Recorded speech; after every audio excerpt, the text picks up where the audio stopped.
వెళ్ళిపోయినప్పుడు వెళ్ళిపోయింది. అందరూ వెళ్ళిపోయిన తర్వాత ఆమెకి ఇంటికి వెళ్తుంది. ప్రశాంతంగా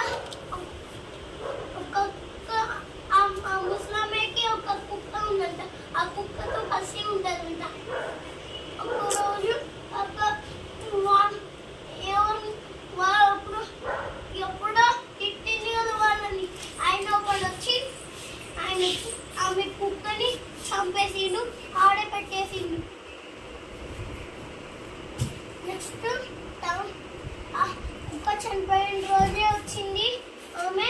కుక్క ఒకసారి ఆయన చంపి వెళ్ళింది కదా, కుక్కను చూడడానికి వెళ్ళింది. ఒకసారి షాక్ అయిపోయింది ఆమె.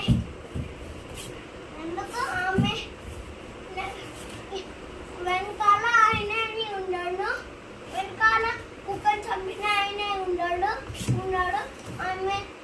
ఆమె కత్తి ఎత్తగానే ఆమె ఏమో అటువైపు తిరిగేసింది. వరాన కుక్కకి మరణ శిక్ష వేసినావు అని ఆయన నొదిలి పెట్టలేదు. ఆయన కత్తి ఇచ్చేదని లాక్కొని ఆయనను చంపిందా. తర్వాత ఆయన చంపేసి ఆయన కూడా